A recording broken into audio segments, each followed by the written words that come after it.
we begin to talk about Dak Prescott and his evaluation of the game, I really have to really pull up this thing right here. We got to find some silver lining in this thing altogether. And we got to stop just being so negative. The guy threw 455 yards. Now, I do understand this wholeheartedly, that you do have the right to be upset about the two interceptions and the one fumble. I can see that. But we're going to have to just look at this thing collectively and say to ourselves, would you rather not have the 30 wins and be like one of those mediocre I'm talking about with the quarterback play? I understand it's not the, Tom Brady play or the Ben Roethlisbergers of the world or Matthew Stafford or Matt Ryan's. All of the first-round draft picks. Of course, I do know that Tom Brady was a sixth-round draft pick, but neither here nor there. It is what it is, Cowboy Nation. As we begin to pull up these things, I really want to say this right here. Guys, just pump the brakes. But I want to bring out first, speak for yourself. We're going to listen to them, and then we're going to go back and forward, and then we're going to do the quick Q&A and things like that. But I thank everybody for tuning in to this thing as we begin to just tell you guys, do not, and I'm going to repeat, do not lose focus. Let's keep the positive energy going. It's one of those things where it may not be all what you want, but it's something that you got, right? So just enjoy that. All right, so let's go ahead and see what they got to say. I was not impressed with Dak Prescott. There you go. I wasn't impressed? No, because I think the Cowboys ran an offensive system that made no sense. In the first half, Dak threw the ball 26 times, and I think they ran it 16, 17 times in the first half. They were out of balance because I think that Jerry sent the message down, this is going to be Dak's big game. Dak's going to come out here and light up this beat-up secondary, and Dak's going to have this great game, and we're going to prove that Dak's a franchise quarterback. And Dak was terrible in the first half and kept the game close. In a game, they crushed him in time of possession, doubled him in yardage. Dak throws for 455 yards. This game went overtime. They couldn't get it. This was a Dallas led from start to finish, basically, never trailed, and the guy threw the ball 54 times. Makes no sense. This is what I really want to pull up to everybody, and I got to say this. Dak Prescott beat Drew Brees. We have yet to hear one negative sentence uttered by the national media about Drew Brees' situation, right? So Dak then turns around and beat Carson Wentz. And we hear not one shred of negative talk track or any evaluation that's going on with Carson. Now, I'm not saying that Dak single-handedly beat those two guys, but if I was to ask any Saints fan or if I was to ask any Eagles fan at this point, would you rather have Dak Prescott performance during this game or that game, especially against the Saints? Would you rather have Dak Prescott performance or would you rather have the quarterback that you guys got performance? And I guarantee you, if I line up 9 out of 10 guys, it should be, 9 out of 10 guys might say, hey, I would rather for us to have Dak Prescott performance. Now, with that being said, a lot of Cowboys fans, a lot of those guys just dog the guy so much that I have no choice but to do this video. Now, I have to say this. Dak Prescott, yes, he got to improve on a lot of things. He's not the best quarterback of the world. But what I'm saying is the intangible, the things that you just don't see, you see this time and time again out there on the field as it translates to a W. Look, style points is cool and everything, and I love it. But at the end of the day, give me the W. That's what all that matter. Everyone have reasonings, but results are what matter. But let's keep on going. Thank y'all for tuning in this early morning. If they had run the football and used the balance attack, this game would have been 26-7. Yeah, look. To your point, Dak kept the Eagles alive. Is that coaching or is that the quarterback? He was amazing in that fourth quarter, amazing in overtime. Last ball was knocked down. It was a fluke touchdown. Does that count? No, okay. It counts. Great defensive play. It was. Yeah. Greater Bad offensive throw. play. Man, we saw Eli win 2 Super Bowls from fluke plays, ball sticking on the helmet of the receiver. Also, Eli closing his eyes, throwing it, and all of a sudden, number 17 is wide open onto the side of the ball. You look, I know some quarterbacks that would dream and wish that they had 2 Super Bowls. Eli was able to get it done. So, quarterback, you know what? What makes you great sometimes are your mistakes. One of the better quarterbacks out there, there's a saying, it's better to be lucky than good, right? But there's also, you cannot discount the fact that Brett Favre, he was a guy that was a gunslinger. He leads the NFL. There's nobody that threw more than him interceptions, but at the same time, he got touchdowns and he had the heart of a champion. He wore number 4 as well. I'm not comparing Dak Prescott to Brett Favre, but you got to look at it collectively. Sometimes it is what it is. You get for what you got in the draft, and then on top of that, just because you go out there and get a first-round draft pick and out of a quarterback, do not mean you're going to guarantee or going to the Super Bowl or getting a Super Bowl. And I'll bring up those facts later. No. Amari Cooper. But the point of this is not his best game. I don't think this was Dak's best game. This was maybe his greatest game in terms of impact. Trash-talking divisional foe Super Bowl champion comes into your house. And guess what you do? You handle business. And you put up career numbers for Dak Prescott, who we've always talked about being a little too conservative, especially in today's rules and playing the quarterback position. And more importantly, he took the governor off. And I told you, as a Dak critic, I was like, this week's going to be different for Dak. Something told me his spicy comments coming back at the Philadelphia Eagles. Who? She? Oh, Dak was like, I'm outside the normal comfort zone, and I'm now going to show you more of my personality. And I think it showed on the field. Dak to me, took it to a different level. He saw the Philadelphia injury report just like you and everybody else. I mean, he knew what he was going to be fixing. In that secondary, right? Yeah. I hear you. No, I'm not. I'm at the same opinion I had going into that game last night is the same opinion I still have about Dak. Yeah, he had his best game ever. Good stuff. He didn't play that well for 2 quarters and a half. I mean, going into the 4th quarter, he started to turn it around. But this is a guy who finally had over 300 yards. He hadn't done that all season long. Right. He's got great players around him now. He's got a really good number 1 wide receiver, the best back in the business. You can argue that. He's got a really good offensive line, a great defense. Yeah, you can win. And I'm not going to be surprised if they go to the playoffs and if they get past the first round, maybe an NFC championship game. Who knows? I think they have that talent around him. But he's not that franchise quarterback. I don't think he's that guy that you're going to give 25 to or 30 to $35 million. Jerry wants him to be that way. I'm sure the other teams in the division, because once you give him that money. Let me shut down one of the greatest tight ends of all time. All right, so to me personally, as we look at the things, we can just pull up the facts. I can tell you this, Gonzalez. Dak Prescott, his first 3 years was better than any quarterback that you ever had throwing you the ball within their first 3 years. Law, do you have facts on that? Yes, I got facts on that. Let's bring up the facts finder, because you guys know I like to dig it up and put it out there so that everybody can see. Because always these people, they get up there, they read these scripts, and they have to answer to the law now. Because this is the thing, guys. We already know what everybody's going to say. Well, Dak Prescott's trash. Dak Prescott can't hit water if he fell off a boat. But let's call him out. Let's see what Matt Ryan. And then nobody on this green earth can tell me that Matt Ryan didn't have weapons. He had weapons his entire career. But we're going to look up the facts, though. And then also I do know that Matt Ryan didn't start his first few games. Sharp, they had some guy named Sharp in there. But we're going to still do 1 through 3. Because at this point of his career, he still had about the same amount of playing time as we can look right here and validate it. Games played, Dak Prescott 45, Matt Ryan 46. I'm going back to the fact finder. Let's look at every single category and let's see what Matt Ryan, if they call him Matty Ice, did out there on the field. All right, so we're going to look at this thing from here. Oh, completions. Okay. Dak is winning in that category. Oh, attempts. Okay. Dak is losing in that category. So this completion rate should be lower, right?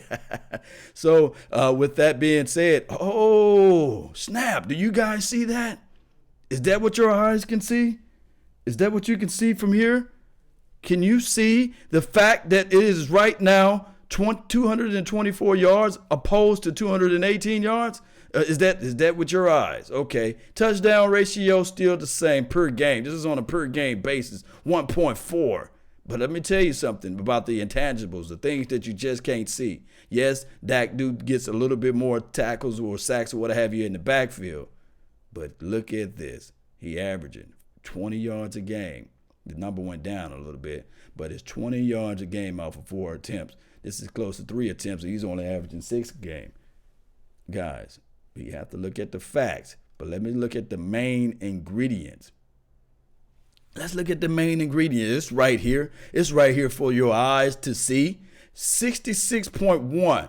It was 65 a couple of days ago, but now it went up a little bit because he had a monster game the other day. All right, so it's 66.1. Of course, since Amari Cooper's into the scene, and we're not going to talk about Matt Ryan because he had Roddy Wrights of the world. He had Julio Jones. He then, I guess in that small stretch of things too, he had a nice George Norwood. He had some running backs too. I'm not going to say he had a running back of the Ezekiel Elliott caliber, but he still had some weapons around him. And nobody can dispute that against me or debate me against that because Matt Ryan had some weapons, and I don't care what nobody say. Okay, now 62 touchdown, I'll give you that. Okay, 62 opposed to 66. Matt Ryan threw a couple more touchdowns, and he had 1 game extra to do it. Because remember, it's 45 games compared to 46. 95.8, and nobody can talk about, well, it's a different era. It's a different era. You know, law, it's a different era. No, it's the same era because they didn't change anything as far as defensive-wise since Matt Ryan been into this league. 95.8, right? 86.9. These facts, these numbers are murdering and butchering what Tony Gonzalez just said. I cannot make this up, and you already know I'm finna bring up the other intangible, the things that you just don't see, right? All right, hold on for me right quick. I'm going to have to pause it right quick. I'm going to be right back.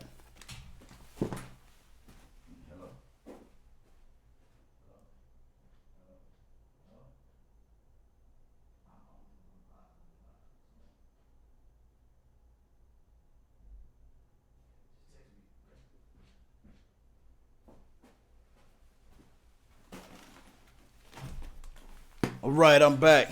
All right, so if you look at everything, look at the touchdowns, the 17 touchdowns opposed to 2 touchdowns. That's the intangibles that we can't just see. That's what Dak Prescott brings to everything, guys. That is what we need out there on the field. 17 touchdowns by the legs. I got to say it. You can't make this stuff up. But one extra caveat that I have to bring to each and every last one of you guys. I have to tell you this right now. One of these quarterbacks first-round draft pick. One of these quarterbacks graded with a first-round draft pick. First-round grade. The other is a 4th-round grade. But we like to put him so high on a pedestal that everybody dismiss this. I cannot make this up. And can I talk about the interception ratio too? 24 compared to 34. Can I talk about the ball that's been thrown in the air? Who dinked and who dunked the most? 7.4. That's this average yards of throwing the ball. 6.9 for Matt Ryan. Okay? So with that being said, guys, we got to stop just trying to get rid of Let's get rid of Dak Prescott. Let's bring in a Matt Ryan. You know, let's go draft another quarterback. That's going to be another 3 to 4 years of development. It's just what it is. I hate to bring out the cold hard facts, but that's just what it is. Guys, we got to be able to just look at it collectively. On the offensive defensive roster. So I like him a lot. Dak is a great guy. I've hung out with this guy in person. I even hate saying this stuff about him because I want him to have success, and I hope he keeps improving. But right now, just looking at the numbers, there's no way that he is that franchise guy. He's a guy who needs to be surrounded by the right people. And if you can do that, if you can get him to take $20 million a year, and you can keep building the team around him, then do that. But I don't think Dak's going to want that if he goes to the playoffs this year. He's going to want his money and say, look, his agent's going to say, I need $28 million a year for this kid. And now Dak's going to have to make a decision because Jerry's going to make a decision. I'm sold on Dak Prescott because of Amari Cooper. By the time somebody That's why I'm sold on Dak Prescott. And when you look at this stat, it talks about most wins since 2016 Tom Brady at 33, and then Dak Prescott with 30, and then Roethlisberger with 29. At the end of the day, what matters? Wins. He's been able to win. Let me tell you the names that should be on that list that you just gave. Robert Kraft, Jerry Jones, and now you want to give Jerry Jones the credit. I'm gonna tell you, I disagree with that because players play equate the wins and what you put around them. And the Dallas Cowboys and Jerry Jones understand he may not be a Patrick Mahomes, a Jared Goff, Aaron Rodgers, Tom Brady talent right now, Russell Wilson. But if we develop and put and let me bring this home too as well. Patrick Mahomes and Jared Goff, they may not be Patrick Mahomes and Jared Goffs of the world because we don't know how they play in the playoffs. We just don't know how it plays when it get cold outside. This is the bottom line. And then on top of that, with the other stats out there, what I talked about with Matt Ryan, didn't they get a chance to play the Buccaneers twice a year? Ain't that nice? Back in those days, the Buccaneers were trash. And then on top of that, can I talk about the North Carolina and the Carolina Panthers? Weren't they trash during those time of the years too? Carolina just started getting hot around 2015-ish. That's when they started to get hot a little bit. So we can't just discount this division. Everybody in this division got a Super Bowl ring. I understand that. Then on top of that, everybody in this division as well is one of those things that they play each other hard. It's a rivalry game every time we play each other. So I'm not trying to just discount and give a discount of the discount. But what I'm saying is collectively, it all comes together when you're talking about a young quarterback trying to play in the National Football League. You got to take time. But let's go with it.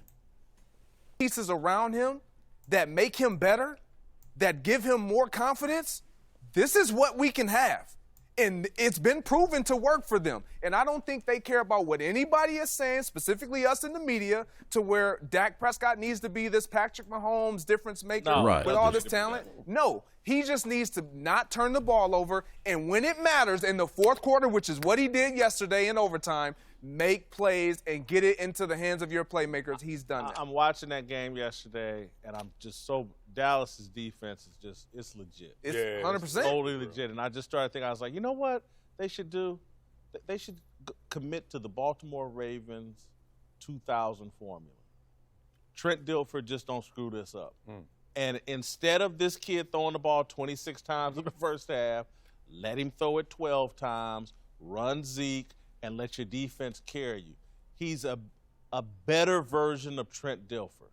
And they're trying to make him into something he's not. That's what I felt watching that game yesterday. If they would just... Now, I don't have enough time to educate the young man. But this is the thing. I don't even want to go down the I don't even want to pull up the stats comparison because it would just be a disservice for Pro Football Reference. Look, guys, the thing is, Trent Dilfer, yes, he can't throw the ball the way you wanted to back in the day. Trent Dilfer. I'm talking about Trent Dilfer, not Dak Prescott. But remember I was talking about the fact that Dak Prescott at this age is outperforming Matthew Stafford, outperformed Matty Ice. He's making better decisions than a young, and I'm going to say a young Steve Young at this point of his career. He's making better decision makings than a plethora of quarterbacks. I already pulled out the facts. Now, for you to still go for the low-hanging fruit, yes, I understand. But for 455 yards, I would sit and wait and just wait for those games that Trent Dilfer would ever throw out there. And the Brad Johnsons and the Tim Tebow, because I already moved away those myths. I already bust them up with facts. But, those convinced against their will is of the same opinion still. So people are still going to have the same thought. They're going to have the same thoughts regardless. But this is the thing, Cowboy Nation. I just showed you stats of 17 touchdowns by the legs, right? Now, and this is the other thing. I've yet to hear any talking heads criticize Carson Wentz. I just want to see some fair and balance here. And I'll wait and I'll sit there and I'll do a show on that as well. But this is the thing. Is it more so coaching or is it quarterback play when you go line up shotgun when you got the ball on the 10-yard line or the 12-yard line, and you got one of the greatest running backs of all times as it relates to his first 3 years out there. And stats shows that at this point, you just run the rock with Ezekiel Elliott. It would be nice if we were to look at this game and the coaching staff were decided to say, okay, we're going to run this rock in, we're going to do what got us there, and we're going to punch it in with Ezekiel Elliott instead of lining up shotgun and sending everybody vertically and expecting this quarterback to make those throws. You don't just do that. Even if you playing Madden, I wish you guys do that when you're playing Madden. Let me know, for those who out there that play it on Madden or Tecmo Bowl, you go into the 10-yard line and you line it up vertically. And you do a all-go, pretty much, routes out of shotgun while you inside the money zone. Let me know what your percentages of scoring off of that play. Let me know. No end arounds, no rollouts, no wiggles when you get down into the inside. At least do that. I just wish this coaching staff can do that. But no, they go line up shotgun. They do some horrible, piss poor performance of a RPO. That little play that they do like this, it's just crazy to me. But let's go ahead and listen to this thing and we'll wrap this thing up. Man, look at these linebackers. Look at the way our secondary covers. We have a potential Baltimore Ravens type defense. Roll with that and don't let this kid screw it up because he did in the first half. Because you said that's what they had. They had a game where the defense is playing lights out, the running game is going, and Dak had Philly in the game all the way into the fourth quarter. I don't know if they're trying to mess this up or look at that formula and say we can't duplicate it, because the NFL is different now. You're talking about 18 years later, rule changes, protecting the quarterback, inflated numbers. Like the Trent Dilfer model almost seems antiquated when you can protect the quarterback in the pocket like you can. Keep thinking. All right, this is untimely criticism from you and Tony about Dak Prescott. Think about it. Like, this is one of Dak's best games. Yes. And there have been times where you came into this season high on Dak. This is a game where you're like, this actually helps. I react to new information, and those first 3 quarters said a lot more than the fourth quarter. The kid's game-winning touchdown pass was lucky. The ball should have been batted down. Amari Cooper made a hell of an adjustment on one of the long balls that was underthrown and made the catch. And again, quarterbacks do that, and I'm glad he put it out there for him to make a play.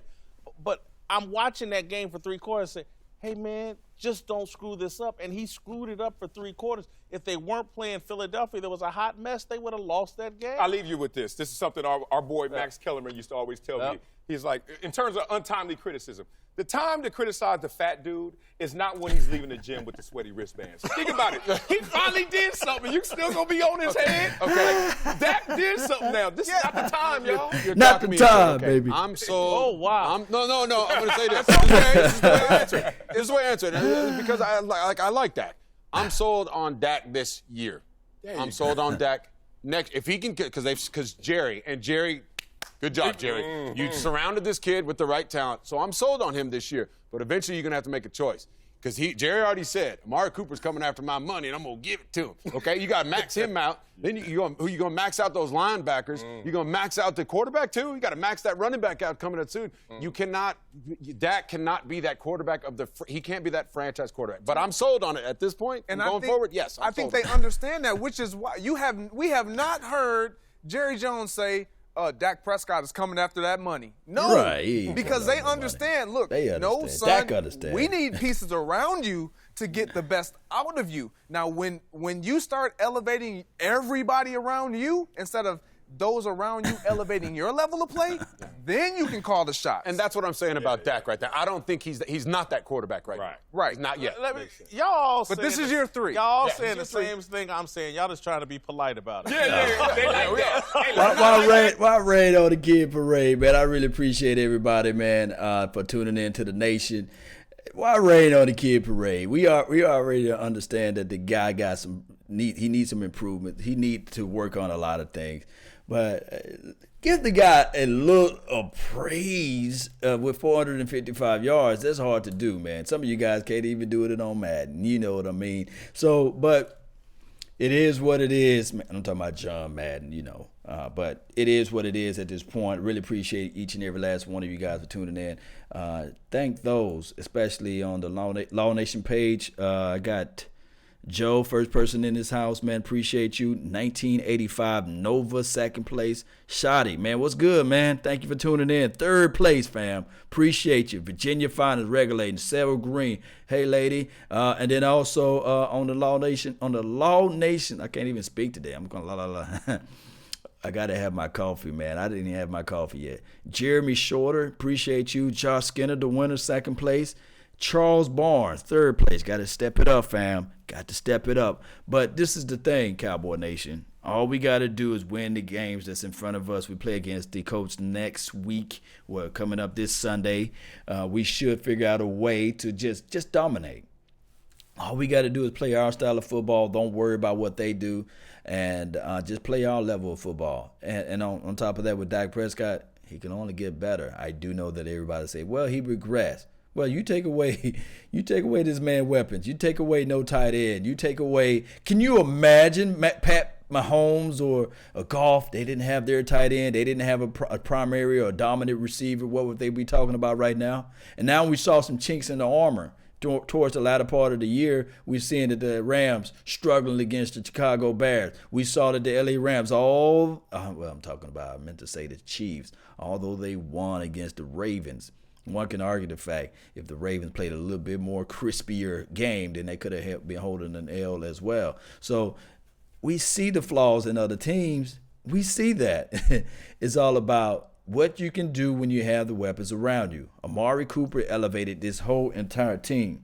And then on top of that, we got the fact that we elevate with elevation. I just wish people stop calling me. I'm getting so many people calling my phone. I'm telling you, man. All right, so I'm going to have to go ahead and wrap this thing up, man. I really appreciate each and every last one of you guys for tuning in to the nation.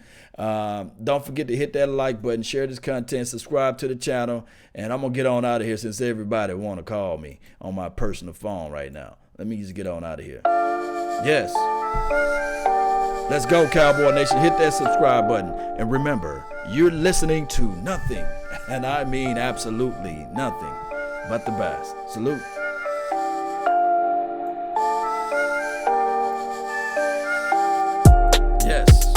Let's go, Cowboy Nation.